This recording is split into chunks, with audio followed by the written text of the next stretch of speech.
Look, I go by the name Ayo Mike from High and Low Takes. I'm not gonna hold y'all up. I'm coming across my timeline on YouTube on a little community thing. NFL, ESPN, seeing what they got going on. And the biggest snub so far in the NFL mid-season awards, Dexter Lawrence. So I'm looking at this. Okay, I'm looking at this waking up in the morning, MVP. I'm a Giants fan. I shouldn't even be speaking on the Ravens, Commanders at this present moment, and the Lions, MVP. We can't even. When was the last time we ever had an MVP for the New York Giants? I mean, come on now. I should even be looking at that. I'm gonna skip past that. Offensive Player of the Year. You see Saquon Barkley right there. It's painful, but it's also true. Now we get to Defensive Player of the Year. Myles Garrett, number 3. TJ Watt, number 2. And Trey, number 1. Mid Defensive Player of the Years. This does not make any sense. To not have Dexter Lawrence placed anywhere on this list is asinine. This is crazy. It just don't make sense. Now we even come to the stats. Here they go right here. Myles Garrett. It's been a disappointing season for the 2-7 Browns, but Garrett continues to overwhelm opposing offensive lines. Consistency has been an issue, with Garrett going without a sack in 5 of his 9 games. But he just produced a 3-sack game against the Chargers on Sunday. Have you not been looking at Dexter Lawrence? I don't understand. What are they doing? What are they looking at? It just don't make sense. TJ Watt. TJ Watt did good. We know what TJ Watt is like. He's just like his brother, if not better. And the thing about it is that Steelers are a great team right now. They're a pretty good team. And then when you come down to number 1, Trey. Trey just had 4 sacks against the Las Vegas Raiders. They are horrible. So if they take away his 4 sacks, how many do we have against that sorry team? Come on now, what we talking about? Now, if I go to the defensive stats, you see Dexter Lawrence is number 2.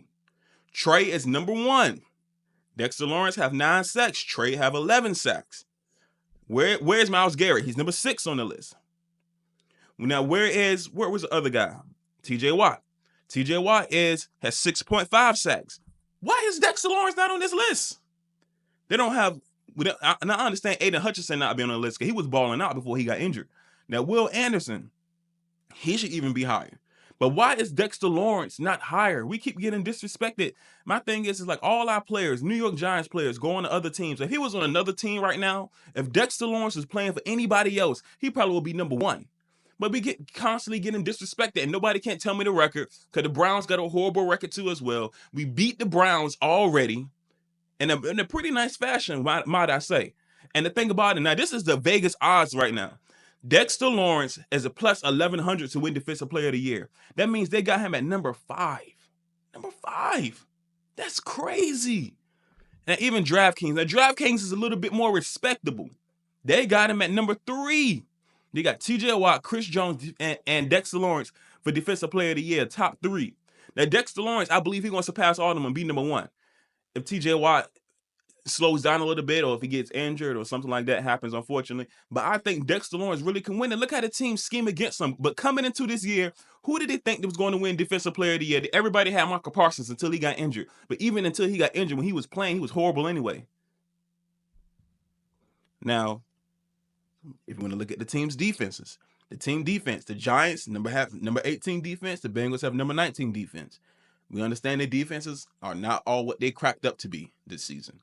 But let's look at the touchdowns allowed by the Bengals and by the Giants. The Giants allow only 21 touchdowns, while the Bengals allowed 32. So if you really want to get technical and you want to break it apart detail by detail, why is Dexter Lawrence not number 1 right now in the mid-season awards? Look, slow and steady wins the race. Slow and steady wins the race. We see what's going to happen. The Giants got the Panthers this week. So hopefully we gonna smash the Panthers. They not good at all. We gonna smash the Panthers, but neither is the Giants, as you know. But we play some competitive football, opposed to Carolina. They don't play any competitive football. So when we gonna be playing in Germany, we probably and we gonna take all their money. We're not gonna give them a run for their money. So we're gonna take all their lunch money. We're gonna pocket it, and we're gonna go home with all their lunch. So at the end of the day, that's what's gonna happen. Look, I go by the name Ayo Mike from High and Low Takes. Dexter Lawrence is a Defensive Player of the Year candidate. I don't care what nobody say. Well, DraftKings, FanDuel, NFL on ESPN, when it's all said and done, when the fat lady sings, Dexter Lawrence is going to be there. He just got a chunky soup commercial. They call him Sexy Dexy. He going to do his thing, man. Look, that's all I got. I go by the name Ayo Mike from High and Low Takes. I'm out.